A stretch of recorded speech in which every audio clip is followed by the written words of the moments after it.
Fleet's journal. I'm not sure how I'm supposed to feel. I had assumed that excitement or pride might be the normal reaction for one discovering that they are the listener, but that's not what I feel.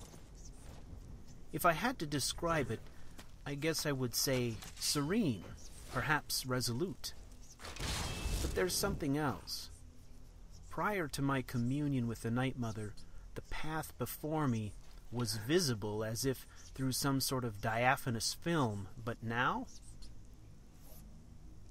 This is more than heightened lucidity. What I see before me is a clear path in vivid detail. But it's more than that. It's as if I can see how events will unfold with each choice I make. It's not premonition, but rather some type of long-sightedness that I only experienced in short intervals before the communion.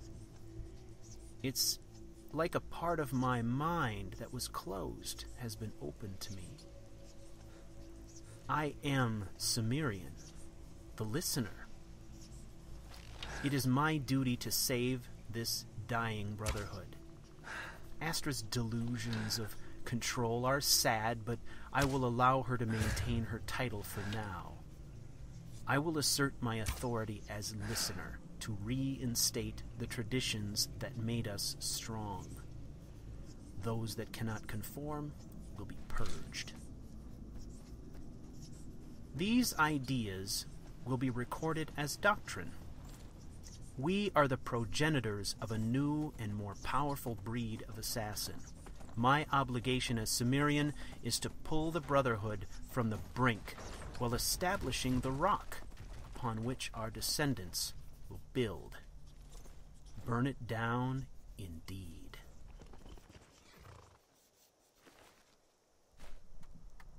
Welcome, dear viewers, to CouchWarrior TV on YouTube. I am the CouchWarrior, and you are watching Aranis Arcana, a Skyrim Let's Play. Well, much has happened. We on our way from Falkreath. We have just determined, through some interesting revelations in the Falkreath Dark Brotherhood Sanctuary, that we are indeed the listener. And this is no small matter.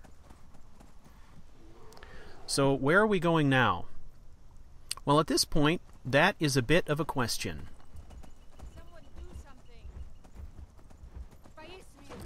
Fleet is on a bit of a journey of self-discovery. One of the things that he believes is his primary obligation at this point is to create some sort of base of operations for what he perceives as the new Brotherhood, as he sees it. He's trying to build what he believes will be the future of the Brotherhood, and in so doing, protect the organization from total extinction.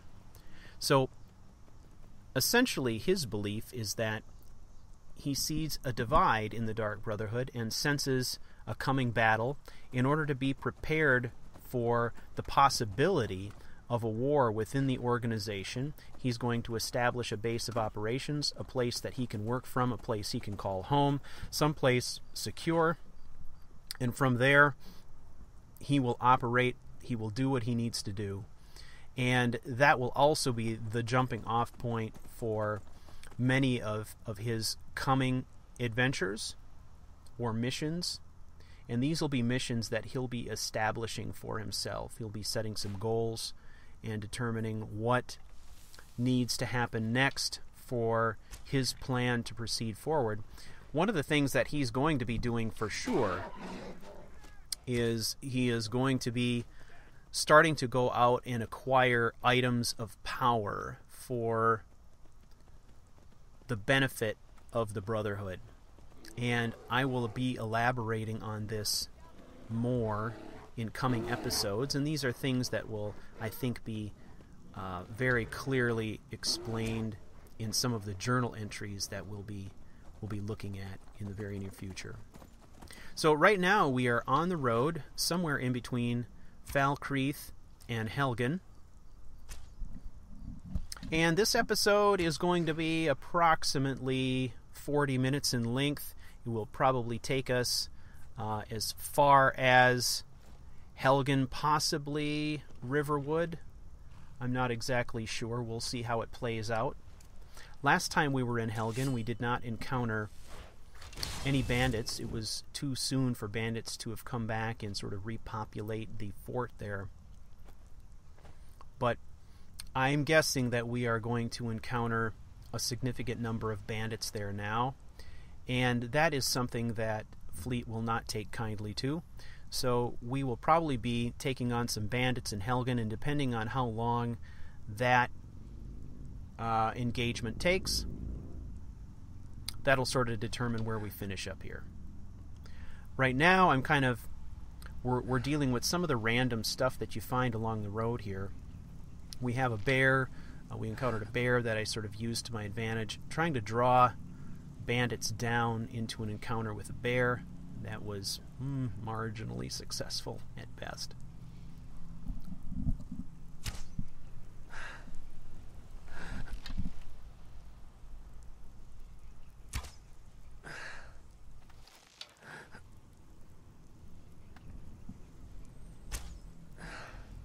There he is.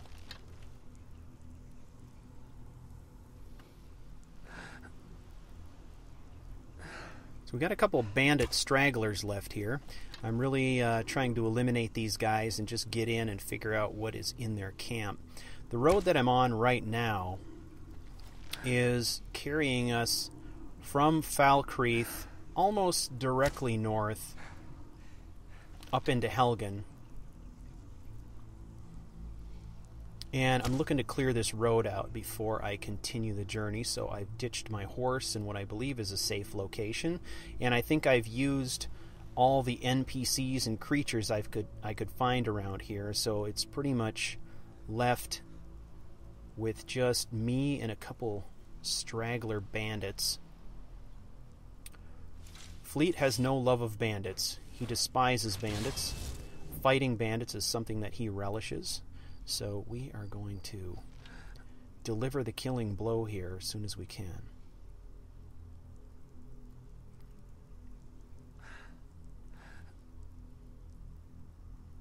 Here he is. He's on the move a little bit. Miss. Need a better position.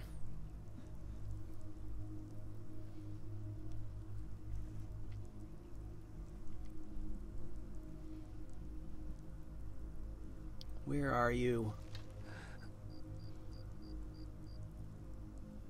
There we go. What was that? One left. Now we're going to change position quickly.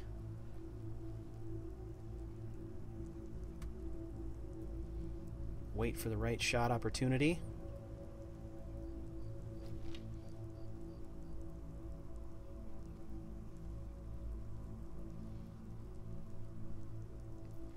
These are times when something like a detect life or an aura whisper would be awfully handy.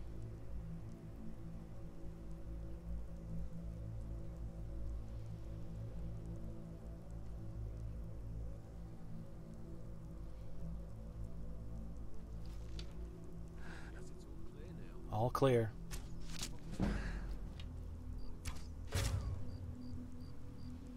All right. Very good. I've had several viewers recently asking again about where the double damage, or the 6 times damage, comes on the bow while in stealth mode. That comes from a mod called the Black Sacrament. It is an armor mod specifically designed for Dark Brotherhood. I don't know who this guy is. Oh, he's a vampire. He just went invisible. Another one of those. But yes, it's an armor mod for the Dark Brotherhood called Black Sacrament. And it comes with several items, a little kind of fetch quest chain, and a lot of variation and bells and whistles and all kinds of stuff. There are some items in that mod that you can acquire by doing the fetch quests. that if you disenchant them will give you the sabotage enchant. The sabotage enchant gives you double damage on any weapon when in stealth mode. And the thing I really like about it is it allows you to have that sort of backstab type of damage bonus that you normally are only able to associate with the Dark Brotherhood gloves, but you can put that enchantment on any item you want.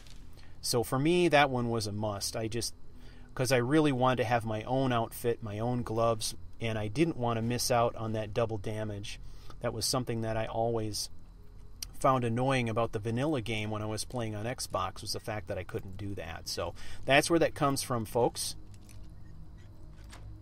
Now, another interesting conversation that came up before Night of the Dark Blades that I really never got a chance to talk about was one of the viewers was long-time viewer but hadn't commented until this particular episode. I apologize, I can't remember the viewer's name or which episode it was, but he was just commenting on this question of whether or not Fleet becomes a vampire.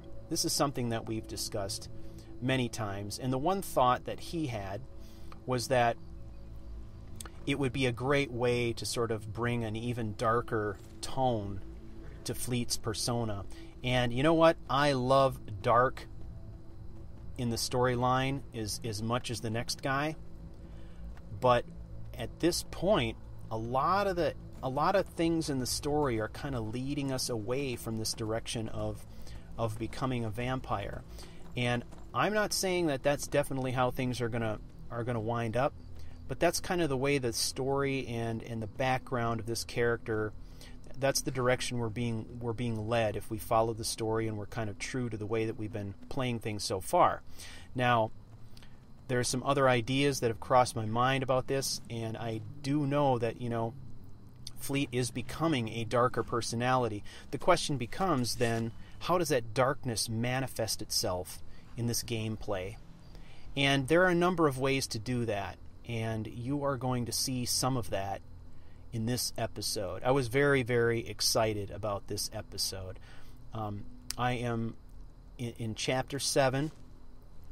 I am rolling out a new mod that is called the Dance of Death, and it is going to, I think, really heighten the brutality with which, and the variety that Fleet uses when doing his assassinations.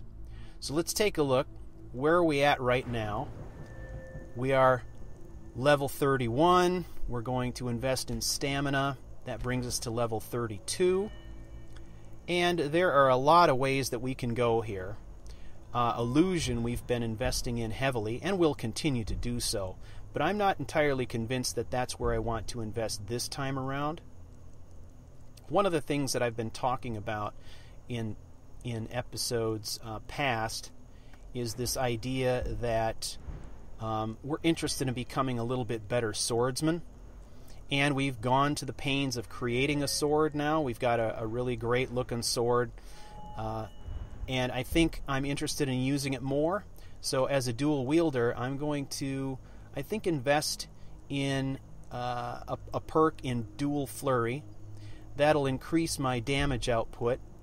I'll be able to actually attack faster when dual wielding.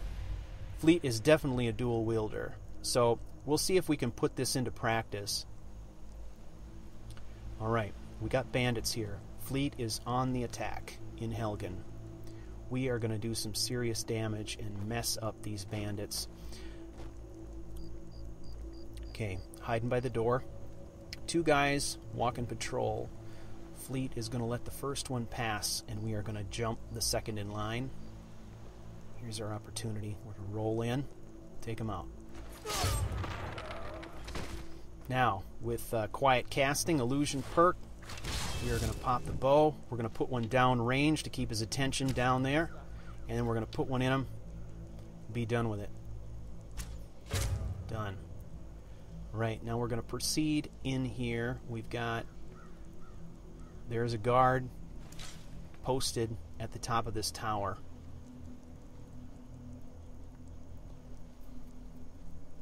Dance of Death gives us some new ways as assassins of getting kills. What I'm talking about is getting kill cams specifically. More dramatic, more variety, and this is going to really suit Fleet's personality, especially now that he's become the listener. I think as Cimmerian, as the listener, as kind of this elite assassin, he needs new ways to perform some of these things he's been doing. So we'll be able to see some of that demonstrated throughout this attack on Helgen. Let's take this guy from behind. We're going in with the knife and snap the neck. That was beautiful and interesting. Again, that mod, if you're interested in it, is called Dance of Death. And it's not just a bunch of new kill cams. Whether or not you get the kill cams and how much variety you get depends on how much you've invested in your combat skills. So there is a direct correlation between my level in one-handed and the perks I have selected. That determines which kill cams I get and how often. So I have only scratched the surface of what this mod can do. There's going to be a lot of interesting things for us to discover together as the story goes forward. Alright, we've got another bandit walking patrol in here. He's kind of to our left. We're gonna hide behind this post, wait for him to make his rounds, and when he makes the mistake of turning his back, we will make our move.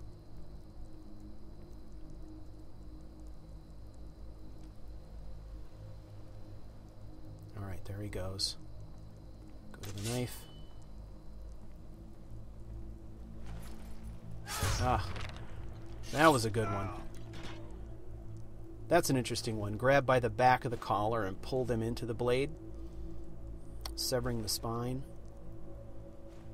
Something about the kill cams, it's the visceral quality of the kill cams that makes being an assassin so rewarding. And this mod, I think, heightens that experience so much because it's not the same old throat-slitting kill cam. You still get that one, but you get some more kind of different, more unique options.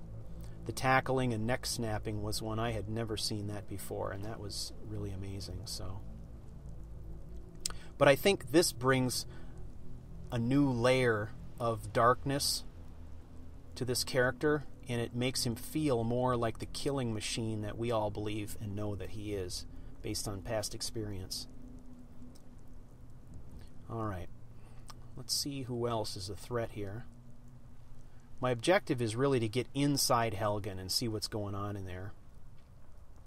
This was really our first introduction to Skyrim. Fleet came to Skyrim through a very harrowing situation here in Helgen where he narrowly escaped death, saw his first dragon, a very, very huge and mighty dragon. That would be a very momentous event in his life, and that memory is tied to this place. So this place has a special significance to him, and he would consider it the equivalent of holy ground. Bandits living here in this place, he would view as something akin to sacrilege. So he's going to relish eliminating these bandits even more than he normally would. Alright, I'm not sure about this perspective. I'm going to try for the backstab on this bat guy. I got in too close. Alright, so we run. We run. We can stay ahead of these guys. We're going to put some distance and some of this rubble in between us.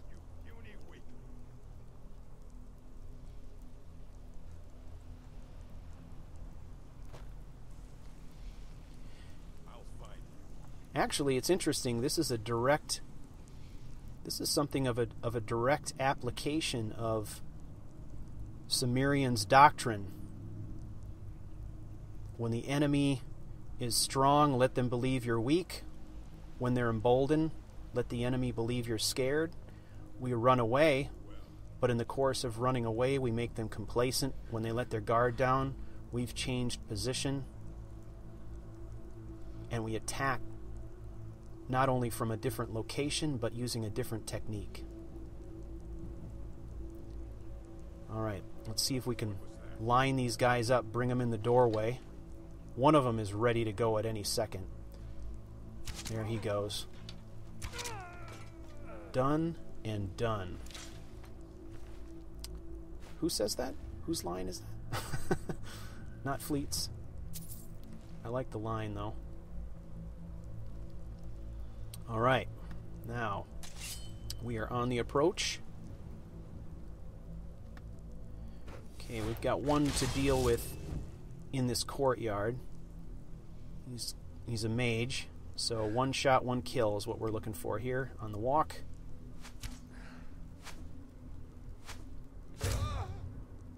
Dead. Dead.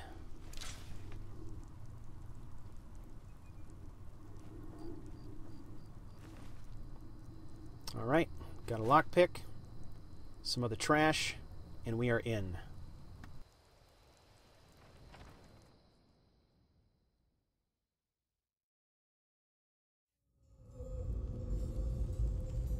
From Volume 1 of the Sumerian Doctrine. On the topic of deception. Understand your enemy and employ deception to gain the advantage. Keen observation of your enemy allows the assassin to understand your prey's state of mind. Reinforcing their beliefs through subtle actions allows the clever assassin to lead the enemy. If the enemy is strong, allow them to believe you are weak. If the enemy is emboldened, allow them to think you are frightened. The strong enemy that believes you are fleeing will give chase and may be led into a snare of your choosing.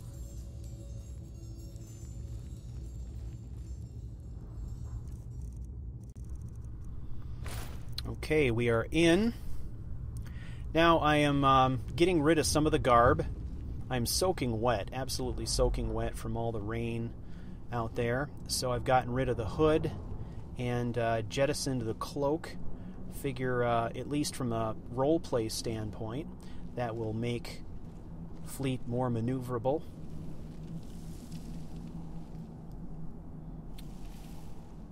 Alright. Not sure how deep in they are.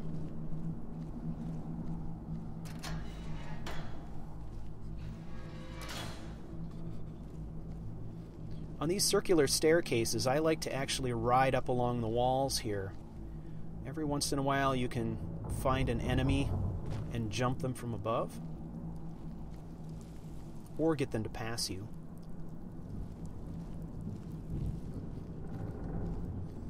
Alright. So far it's very quiet. Oh, here we go. Something going on in here. Alright, we got two bandits sitting at the table. Go to the bow. My objective here is I'm going to take out one with the bow, and then I'm going to roll up behind this pillar and see if I can finish the other with the dagger.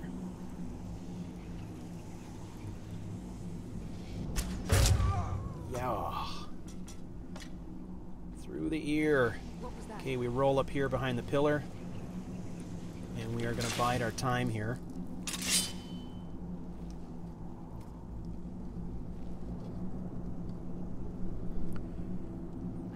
Wow, she's dual wielding with a pickaxe. That's hardcore. Okay. Fleet is going to try to keep the pillar between himself and the target. The problem here, though, is that we're in stealth mode. We move a little bit slower. I can't circle fast enough. No, I can't circle fast enough. She's seen me. Okay. That's one hit. That's another one. Alright. This is exactly the type of situation that I had mentioned acquiring the sword for. So we're going to go to dual wield sword and dagger. Well, I'm in here.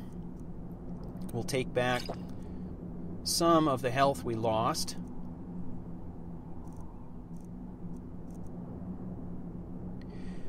I'll go ahead and use the Skirmisher's Draught as well.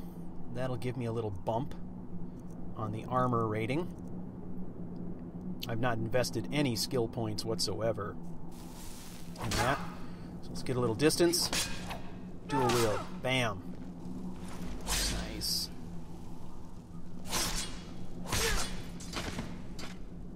She went down hard. Oh, that was fun. That was fun. I'm going to enjoy dual wielding, I think. I think that with more levels, Fleet could be a great sort of stand-up swordsman. Oh, that's awkward. I'm just trying to search him, not sit on his lap.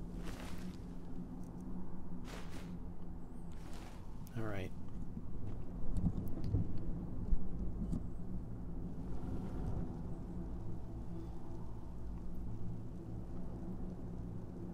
So the sword that I'm carrying here is the sword that matches the Tanto that matches the Tanto dagger I've been carrying for a long time.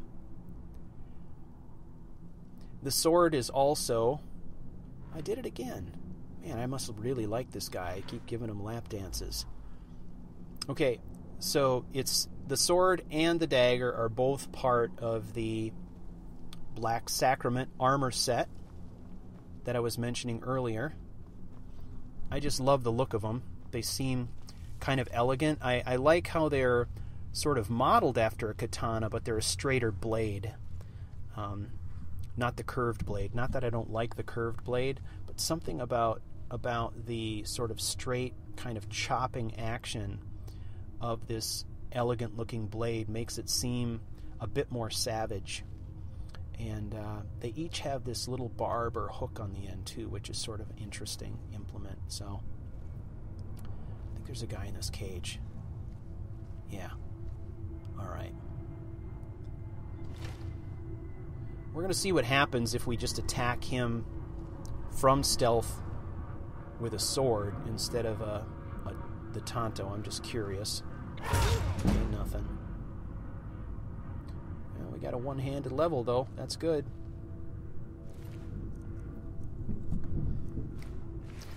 Some people in the past have asked me why I'm even investing any perk points in Armsman for the one-handed. And all the perks are the bonuses for Armsman. I think there's 4 or 5 basic perks. All that extra damage will get applied to your dagger when you do a sneak attack. The one thing, however, to keep in mind, assassins, is that enchantments that fortify one-handed will not give you any damage bonuses with your dagger. Ironically, the way that you get damage bonuses with your dagger is to use a marksman potion. Fortify marksman or a true shot potion will actually give you not only bonuses on your one-handed damage with a dagger, but with a bow. Okay, let's take this guy. Oh, yeah. First-person perspective that time. All right. Wow, there are actually a lot more bandits burrowed down in here than I was expecting.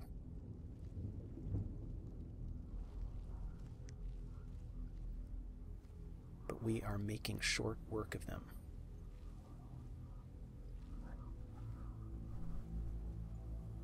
All right, seems quiet enough in here.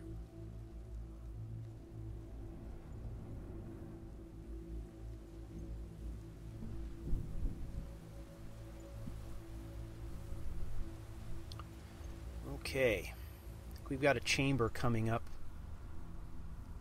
that has some raised walkways, if I remember correctly, and a stream running through it.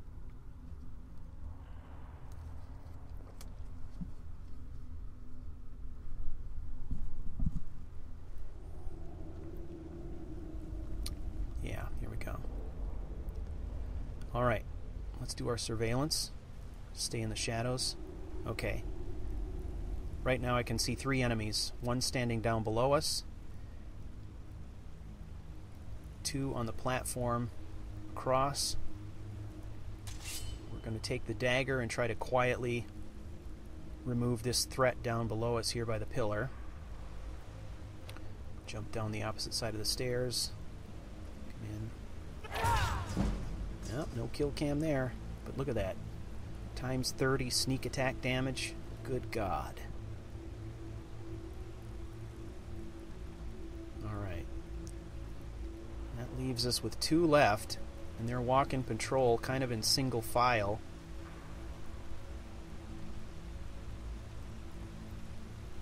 Alright, what I'm going to do here...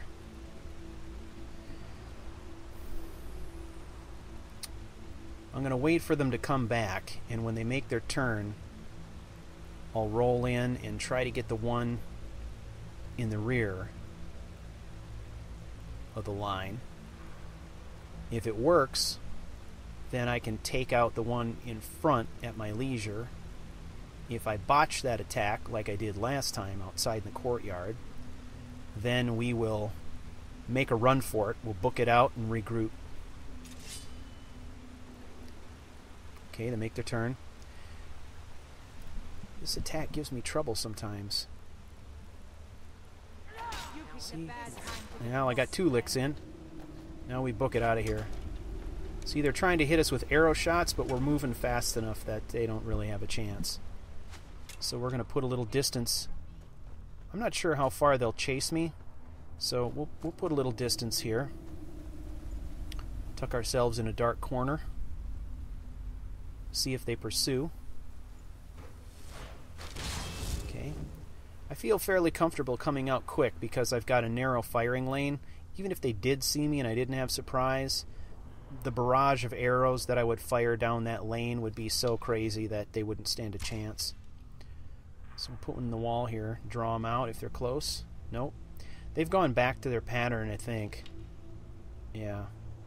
There they are. Walking their patrol again.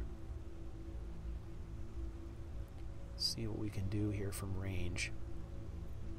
I think what happened there in both of these cases is that I'm waiting too long to pull the trigger on my stealth attack, and I'm actually running into them before I hit them with the weapon. One down. Okay, now we put ourselves in position, anticipating the path of our enemy. Here she comes. Right square in the chest. Done. So we did a little misdirection there, and then we positioned ourselves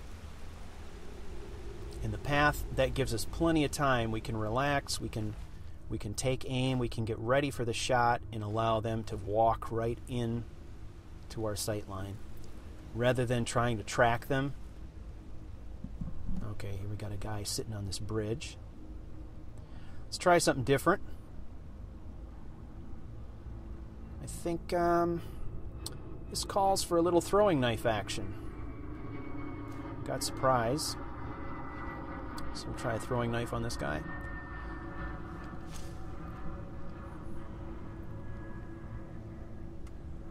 Alright.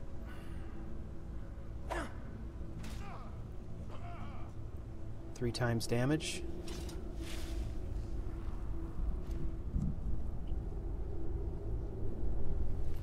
That's interesting. I got the sneak attack damage that you'd expect to get with a dagger, but I did not get the bonus from my gloves on that one, which is interesting. Technically, I would have assumed that would have been a 6 times damage, so it wasn't. So it's not getting the equivalent of bow damage, nor is it getting the equivalent of dagger damage. So I'm not sure how that's calculated with a throwing knife. They are indeed handy weapons, though. I'm really liking them, and I'll probably use them a little bit more going forward. But I think that I do need to get some levels in smithing so that I can craft a much deadlier set of throwing knives than what I have now. Alright, we are, I think, very near the end of this Helgen tunnel complex. Firing a warning shot just in case the spiders have come back and repopulated the place. You never know. Playing it safe.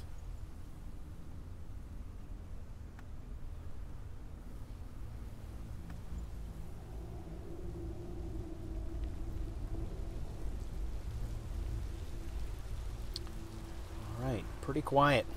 I think that's the end.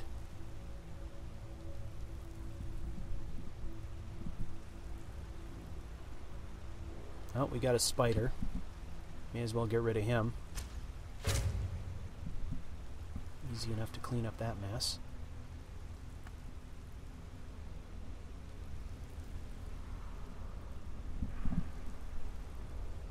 Alright, we're going to roll on in here and get our venom.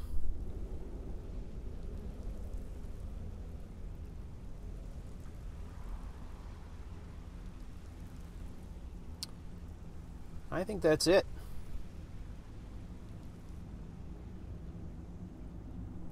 I think we have successfully liberated Helgen from the scumbags. So I'm going to hoof it back. The reason I'm not continuing all the way through is because I want to make sure that I am completely dry, that fleet is well provisioned, and if you remember, we left our horse way out on the opposite end. We don't want to leave our horse there. So we got to go back and retrieve our horse. And then we are going to continue on through Helgen, making our way to Riverwood.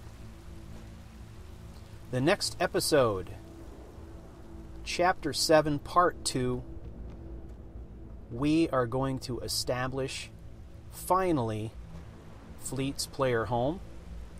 It should be an awesome adventure. We're going to play house a little bit. We're going to get set up, and we are going to finally build Fleet's abode. Pretty excited about that. Remember, we're calling it the Similiarch, and it is going to be the place where he contemplates things, he writes, he makes his strategy, and he stores in his vault all of the great items that he's acquired during his adventures, items of power for the Brotherhood, things that will make him and the Dark Brotherhood a force to be reckoned with, not only in Skyrim, but Tamriel as well. Well, we've reached the end of another episode. I want to thank you for taking the journey with me. Until next time, may all that you do be swift, quiet, and deadly. And to all Skyrim assassins, I salute you. Silence is our battle cry.